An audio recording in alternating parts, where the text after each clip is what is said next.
Hey everyone, it's Theo from Spectrum Gardening. So our garlic has been drying for about 4 weeks or so, plus or minus a bit. So it should be fully dry and fully cured now. But before we put it away, either for storage or for planting in the fall, we want to make sure it's fully cured. Because if it's not cured when we store it, we're going to have potentially mold problems, and it's not going to store it for as long as we want. So the way that we're going to be checking it, we're going to literally be just spot checking it.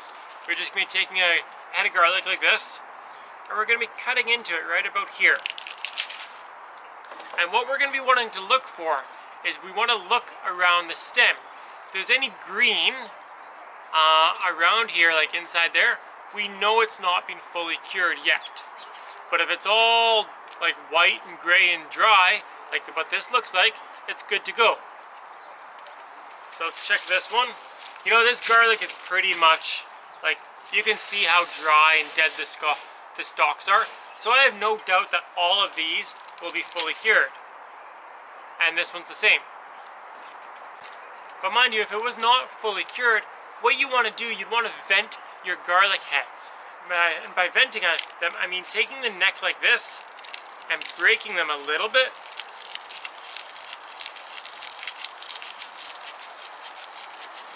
Kind of like that, back and forth. And if you look and then that way, you've kind of broken the seal around the top of this. So air can actually get in there and it can dry out. And then that way, you can see that all this is being broken up. So air will actually be able to get in there and dry out the individual cloves a bit more than just having this totally sealed. So it's optional where you prune your garlic, whether it be down here or up here. Keep in mind, if you're pruning it up here, this whole stem, the weight will add up over time. So meaning if you're buying a large amount of garlic, you can basically be getting a lot of waste if the seller is including a large stem like this. But at the same time, they don't want to be cutting it too low like this, because if they cut it too low, you're going to have a very hard time breaking up your bulbs. The kind of nice length is kind of like right about there. It's a nice kind of length right there. And then when you're going to be breaking your bulbs later on, breaking your heads up to get to your individual cloves later on, you're going to have a nice stem to work with. After we've cut off the stems of our garlic and the roots, the next step will be cleaning up any leftover soil. So what you can be doing is just taking your finger and just rubbing it along there, along where any soil is. If you're storing your garlic to plant later in the fall, or storing it for your own personal use, it doesn't need to be like spick and span totally clean. If you are selling it though, what you can be doing is taking a soft brush like a toothbrush and just gently rubbing it over where any soil might be. And you can get the garlic pretty clean that way.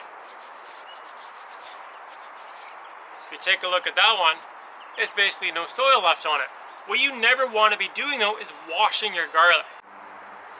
So since we're handling our garlic to clean it up, what we also want to be doing is taking this opportunity to sort it. We want to be sorting into seed garlic, storage garlic, eating fresh garlic, and potentially even market garlic. So what you want to be doing is saving, for your seed garlic, is saving the biggest heads that you have.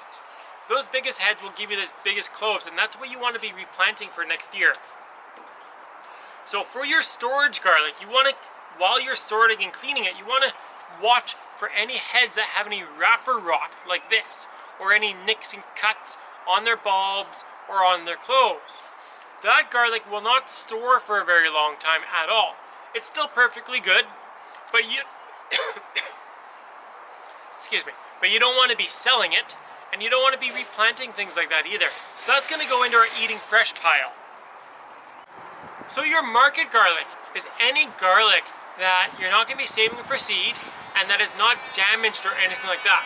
I've put what could be potentially my seed garlic over here and any damaged heads over here. And this is what I have left, either for storage or for market garlic.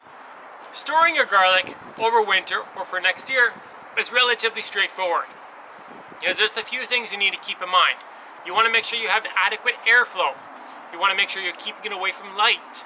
And you also want to make sure you're keeping it away from any moisture or any humidity sources.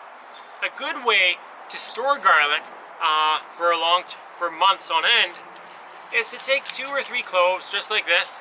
Take a pair of pantyhose, put this very bottom down at the toe, tie a couple knots so there's some space, and then put in three or four more bulbs.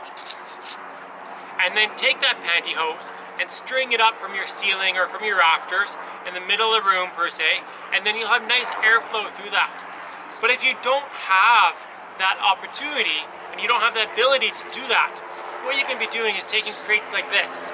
These crates have holes on the bottom of them, and you can take your garlic and you can put it single layer on the crate, and just make sure this crate is elevated just off the ground. Put something under it on the corners, and then that way it's got airflow from the bottom. Another option is if you have a lot of garlic, you can be taking these bulb crates again. And these crates have holes all around them. I really love these crates. I use them for pretty much everything around. In my garden, I use them for harvesting. I use them for storage.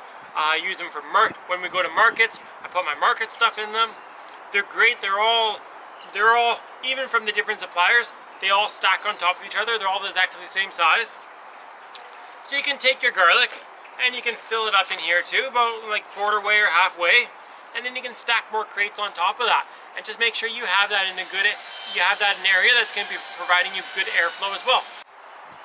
Thanks for watching. If you did like this video and it was informative, give us a thumbs up and hit that subscribe button. And if you have any questions or comments about what I showed you, throw them down in the section down below and I will of course answer them.